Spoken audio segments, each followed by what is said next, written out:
adlaw ka na ining inahan, and then my life sa full-time mom / makeup artist / content creator. Ay, lawan. It's another video na patay manahan. Today is Saturday. Oh yes, natay duha ka client karon. Alas 2 pa lang sa kadlaw, nakaandam na ko sa Kokogalingon kay mulakaw ko alas 3:30. Og nang hasol na pud ta sa akong mga ginikanan. Kay lagi si mama ako gipabantay sa mga bata og nagpahatod ko ni Papa diri og ni Siber. Note pag may gasolina diri sa tungod sa gasolinahan. Wait, note dag gasolina si Alfredo. Padaw na mi sa vista. So, ang tama lagi, sige, nos papagamit na ng iyahang pedicab, tapos diliin mo din yung pagsulinaan. So, mo may gani, kaya nga minuhot na napit sa may gasolinahan. Abigyan na mong dili na mo andar, may kaya na si Siber, gipatod na mo. Kaya wala pa to, kamera to papaduha, ay gino kong tanong singot na ko, pa ko kasugod og make-up. So, kani akong client karon is bride ni siya. 2 months ago pa na siya nang nagpabook na ko. Og fully paid na ni siya daan. Kaya lagi na ko no, basta makalimot siya, ni kahuman akong make-up. Kaya mabisi na ba yun no, basta bride ka? Kaya mix emotion na rabagid na. So, maotong, gibayaran ko ni bride ani last month pa. Sa kaan na. Laman.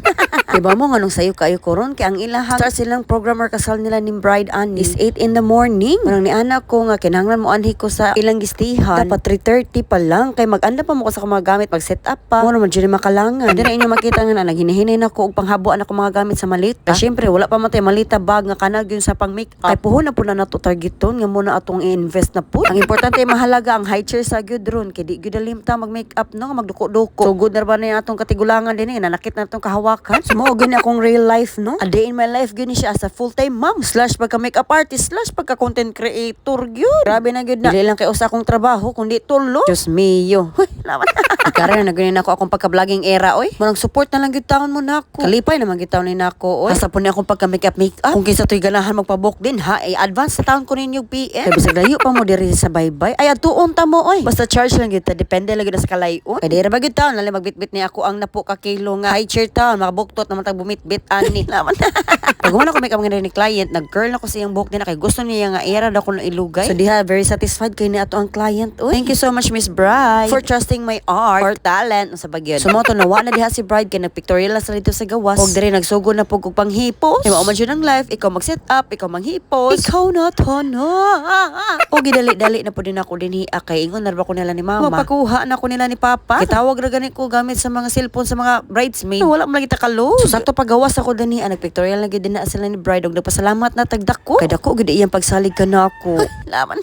Pagtabok na ako dinhi dapit sa may lobby sa kaning apartment. Abi gyud ako naa na si Papa din ha or gibiyaan ba ko. Kay wala ra ba ni klaro si Papa basta ako siya ingnon nga paghuwat. Kay walay pasensya dili gyud ta waton. Kumbaga kung sa laki pa mamiya ay. Oo ko. Manang salig lang ko ni Lord dinhi dapita. Padal-dalar ba kog cellphone wara ba gyud taon ko ilo. Ako na lang ginahunaan ni kung naa man gani ni free wifi diri sa VS ay makakonek kitag bali 1 hour ani. Importante makakonek lang ta nila mama magpapa nga makatawag tag asa na sila. Ay hasol kayo na mo baktas po ko pa dong dito sa may highway. Mayor ba og na ay mga multi-cab. Feel na ko basta sa badong mingaw. Ay gani kay tanto ni abot ra buton si Papa. Munang dugay-dugay sila kay pwede ka baya diri may sakyanan. So ang mga pwede ka man akong gipakuha ni Papa oy. Next client diri na ta sa atong silingan nga barangay. Unahan na siya sa amo Kay lagi alas 8 man amo ang makeup time din ni second client. Isayo na lang po ko kay mag-set up pa man lagi ta. Kung wala na yung ka-chat nga ni client kay unsaon ta man lagi nga daghan kay tagi pang bitbit. Kani dato ikaduhang client no is ninang ni nato sa kasal. Ay lagi wala man silain mo nonaan nga mga makeup artist na kuno nga duol-duol kaniya. Kung nakinamdam siya nga ako'y nag-makeup siya nga anak tong sa una. Murag 6 years ago, 7 years ago na siguro to. Wala pa ko'y anak. Mo tong gi-contact niya si mama kay para lagi magpabook. Sakto dai na balibaran ay atugon siya nino. Samtang nag-arrange ko din ni asa kong mga makeup o lighting. Sininang client din ha naligo sa siya. Kaon, bali nag-prepare sa ba. Wala siya kasagang nga sayo kumuanhi. Nakalimot masag ko nga di ko ganahan lagi mali. Kung ako'y hatag nga oras sa client is alas 8 dapat na ako mga 7:30 din ha as ilang balay. Kaya ang pag-set up dili pa baya alalim. Magbukad pa sa ako ang high chair. So dapat 30 minutes pa lang nga advance. Ing ana ko ka American time.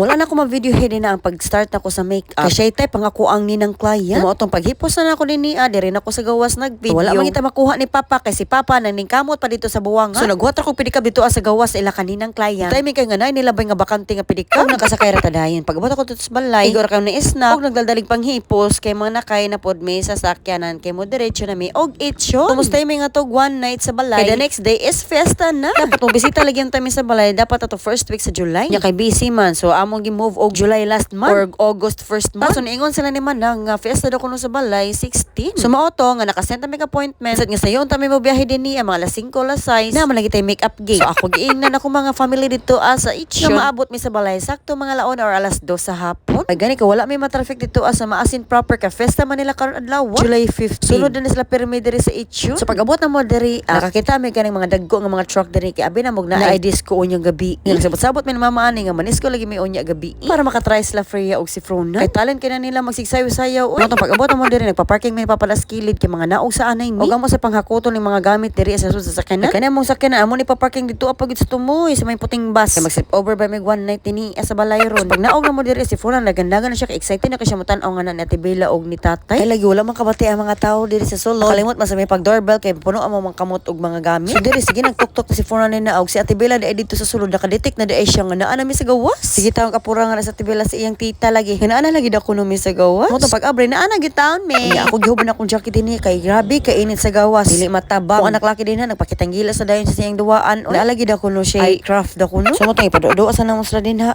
Samtang ako diri ni ginhawas ako glaw. Grabe kapaspas ako ang adlaw ron. Wala pa koy tarong tug murag sa ka oras ra. Ingon ni tatay diri nga mga una dako no. Niling ko na tadayon dinhi. Kaon jud kog tarong ron kay last na ko kaon alas 4 pa. Ugutom na kaayo. Sabi na kalami ra ba ning luto ni tatay ay Ginoo ko. Papasana all ka na lang. Buak bahaw ron. Laban.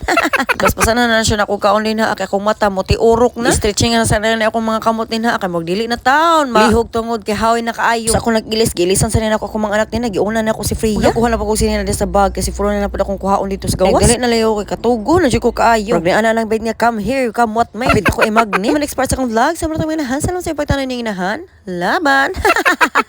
Ciao.